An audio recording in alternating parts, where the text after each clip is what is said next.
శ్రీ గురుభ్యో నమః.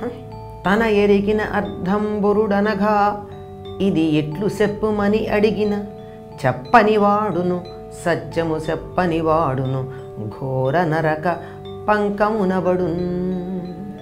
ఒక సందర్భంలో ఒక్కొక్క సత్యాన్ని ఒక్కొక్క పాత్ర నోటి వెంట పలికించటం మన పురాణ రచయితలు, ఎవరు రచయితలంటే వ్యాస మహర్షి చేసినటువంటి అద్భుతమైన ప్రక్రియ. ఇలాంటి సత్యాన్ని ఒక వరుసగా చెప్పుకుంటూ వస్తే చాలే, మీరు ఇచ్చినటువంటి పట్టిక చాలా పెద్దది అంటారు. అట్లా కాక ఒక అద్భుతమైన సందర్భంలో ఆ సత్యాన్ని ఇమిడించి ఒక పాత్ర నోటి వెంట పలికిస్తే అవును కదా, ఇది నిజమే, మనం తప్పనిసరిగా గుర్తుంచుకోవాలి అని మనసులో నాటుకుంటుంది. అటువంటిది ఇదేమిటి అంటే, పులోముడు అనేటటువంటి రాక్షసుడు భృగువు భార్యని ఎత్తుకుని పోతూ ఉన్నాడు.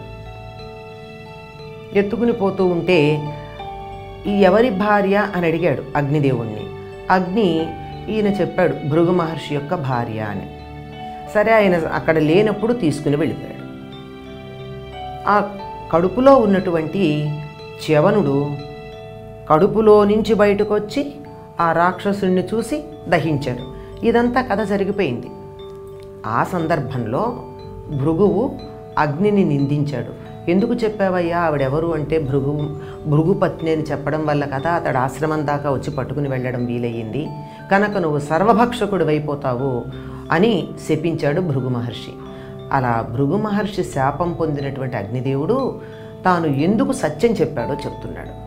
ఎవరైనా సరే తన దగ్గరికి వచ్చి నీకు ఈ విషయం తెలుసు కదా, చెప్పవయ్యా మహానుభావ అని అడిగితే చెప్పకపోయినా, నీకు తెలిసినటువంటి సత్యాన్ని చెప్పకుండా దాచిపెట్టిన పరమ భయంకరమైనటువంటి నరకానికి పెడతారు.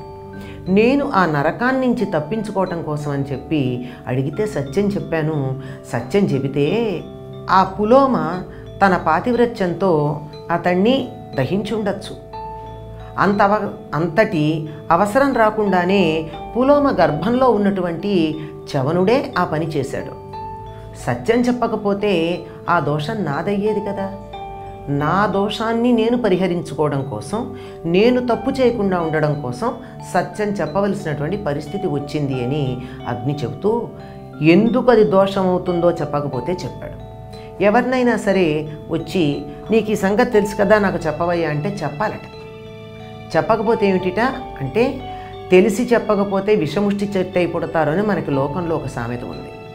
అంటే విషముష్టి చెట్టు ఆకులు అందంగా ఉంటాయి, తీగ బాగుంటుంది, పువ్వులు అసలు చెప్పలేం ఎంత అందంగా ఉంటుందో చెప్పలేం పూలు. కానీ దాని గాలే చాలా రకాలైనటువంటి హాని కలిగిస్తుంది. పొరపాటున దాన్ని పశువులు కానీ మనుషులు కానీ తింటే అక్కడికక్కడ చనిపోతారు. అంత విషం. ఆ విష వృక్షం ఉండి ఏం లాభం, ఇతరులకు ఉపయోగపడకపోయాక హాని కలిగిస్తూ, ఆ విషవృక్షానికి అంటే విషపు తీగ, ఆ విషపు తీగకు ఉండే అందమైన పూలకి ఎంతటి విలువ ఉందో, తనకి తెలిసినటువంటి విషయాన్ని ఇతరులకు చెప్పకుండా దాచుకున్న వాడికి అంతే విలువ. ఇతరులకు ఉపయోగపడినటువంటి బతుకులు కానే కావు. అది మనిషి కావచ్చు, జంతువు కావచ్చు, వృక్షం కావచ్చు, ఏదైనా సరే తన బతుకు తాను బతుకుతూ కనీసం కొంతమందికి ఉపయోగపడాలి.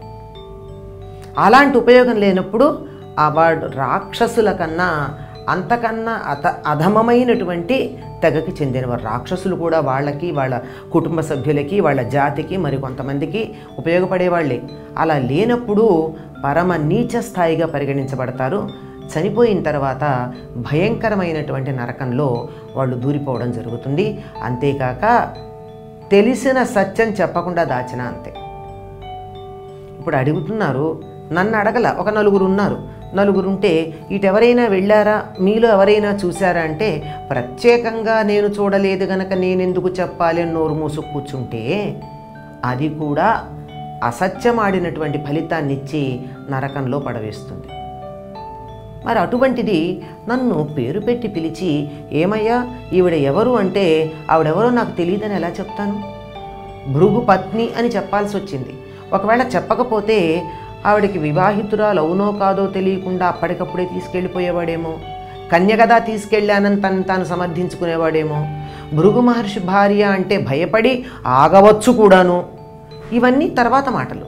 కానీ నాకు తెలిసినది ఏమిటంటే, సత్యం చెప్పాలి గనక ఆవిడ భృగు మహర్షి యొక్క పత్ని అని ఉన్న సత్యాన్ని ఉన్నట్టుగా చెప్పాను.